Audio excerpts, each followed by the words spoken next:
Hello and welcome to Talkback Legal TV's new debate show. We're going to be getting hot and heavy with the most controversial topics of the day. Today's show is on racism. Now, we all think we know what racism is, but let us begin our debate with a clear definition from the New Oxford Dictionary of English. Racism is the belief that all members of each race possess characteristics, abilities, or qualities specific to that race, especially so as to distinguish it as inferior or superior to another race or races. Now, we have two guests today who have very strong opinions on this subject. First, I'll welcome Bushra Irfan. Hello. Hello. She is a lawyer and chairperson of the White Castle Trust. The White Castle Trust is a registered charity which, amongst other things, gives out free immigration advice on disability appeals. And Bushra also does a lot of community work, and she's an active campaigner for women's rights. Also joining us today, we have Dr. Phil Edwards. He is a scientist. Welcome. Thank you. And you have a degree in mathematics and physics. Is that correct? Correct. Well, I would like to open up this discussion by asking you a question, Mr. Edwards. Dr. Edwards. Dr. Edwards. Thank you. Are you a racist? No, I'm not. Are you not? Because you have been quoted in the press as saying things regarding to eugenics, etc. Also quoting information about a quote regarding, for instance, the Black Dickens, the fact that our population in Western Europe has been under more genetic pressure. Yes. And therefore, we have somehow evolved a strain of more intelligent individuals or more superior individuals. Could you restate this for me? Well, now I see where you're coming from. The fact that I even mentioned race would therefore cast me as a racist. Now, of course, that word has been imbued with all sorts of malevolence and evil by the media. And the idea of doing that is precisely to stop any form of debate. This is quite unusual to have a debate on this free and open, and let's hope there's lots of people watching it.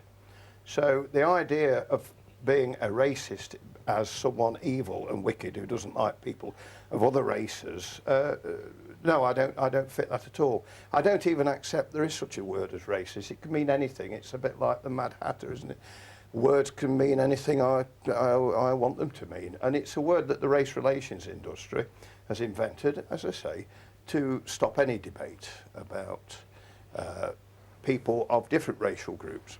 I think I found the actual quote, which we were just discussing, and it's from an article which I believe that you have published yourself on your own columns, but it's quoting you as saying, people in Black or Sub-Saharan Africa have not been under the same pressures of selection that we have in this part of the world, and that has made on average, our people slightly more intelligent. That can be seen quite clearly if you look at, say, the history of Black Africa. There have been no great civilizations that have formed in Sub-Saharan Africa, and no great science. To put it crudely, there's no Black Mozart and there's no Black Dickens. Absolutely, yeah. Well, that's true, isn't it? Bushra, would you like to rebut? Well, I would like to rebut, because first of all, I'd like to say that racism, yes, he's quite right, it's a word that's given to explains phenomena. And racism itself is a belief, it's a perception of society. It's a word that is used to describe when you stereotype other races and try to demean them in some manner. And I believe that is the reason why that word has been given. Merely mentioning the word race does not make you a racist by any means. It certainly doesn't make you racist unless you demean or demoralize or say something or try to put another race in an inferior qualification. Now, can I say something? You've just mentioned about the what he's just said about the Black people. Now, can I say there's a lot of very able Black people, and in this country you will see that the lawyers, even commissioners, if there is any reason why they cannot reach the height of the hierarchy, it might be because when people came into this country, they could not speak the language. So they started from social class right at the bottom, from 5 and 6. And within a generation or two, they have gone on to social classes 1, 1, and 1. And if you look at that, then I would like to say that how on earth can you say it has anything to do with their ability? When you mention Black people, what exactly... Who are you describing? Well, who are you describing? Well, Black, to me, means people of Black African ancestry, Sub-Saharan ancestry. Right. Well, And I'm That's what we're talking about them talking as well. There's a You're lot of not lawyers talking around. about that. There's You're a lot of talking about lawyers around that people- are black African. You're talking about, I Oh, yes. suspect that you're talking about people who emanate from the Indian subcontinent. Not necessarily. Just because I'm from the Indian subcontinent, you Well, must not believe that I am only talking The on their fact of the behalf. matter is, these views that I've put forward in that article are not of my own original research. They are the research work of over 100 years of people, starting right back with Galton in the 19th century, who tested people with psychometric tests, culturally unbiased, standardised IQ tests. The work's gone on all through the 20th century. It's been done in America by people like Arthur Jensen, who's still working, Chris Brand in Edinburgh, and many other academic experts, and they've shown that different racial groups do have different abilities. Now that puts it in perspective. But the fact is... Can I just interrupt there? Because IQ tests are well known for actually only being a test of our intelligence if we are used to that form of testing.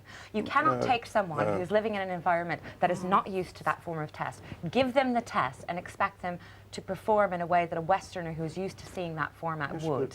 Can I also say, research has shown that psychometric testing and IQ tests have been known to improve by practice.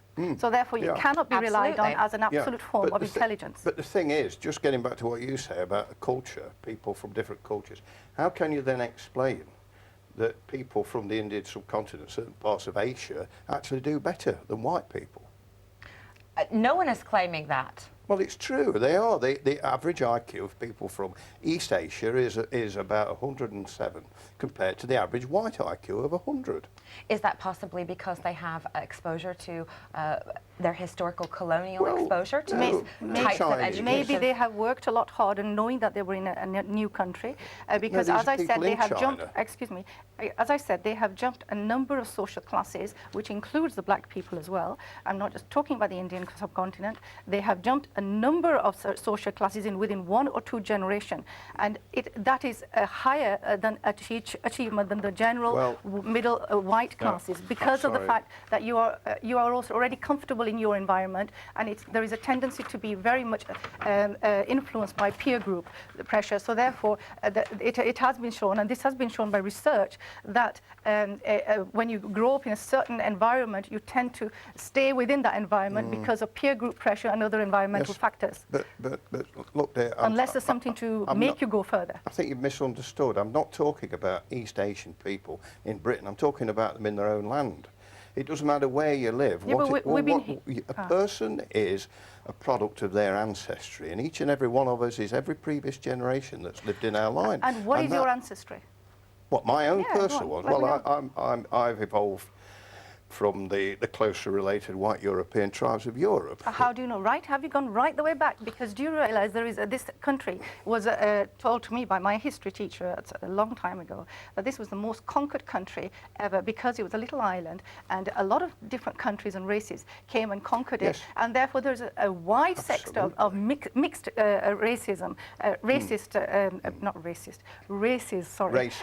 in this country. Well, and then what's happened is that because the same thing happened, because you see, the Queen actually went down to invite, shall I use your phrase, the Pakistani people in the 1960s. She actually went there to invite us to join the family of nations in England, which we did. Yeah. We integrated, we became a part of your family of nations. The only difference now is the culture difference, which you can see visually, and it's a visual difference because the color difference. So therefore, you are then basing your perception on a color difference, because before the Saxons, the Angles, the Europeans are the same color as you. Absolutely. So there is no visual difference. Yeah. So your perception is based on visual difference. Well, if you go back to say the period before the last ice age, then our population was very small, and throughout Europe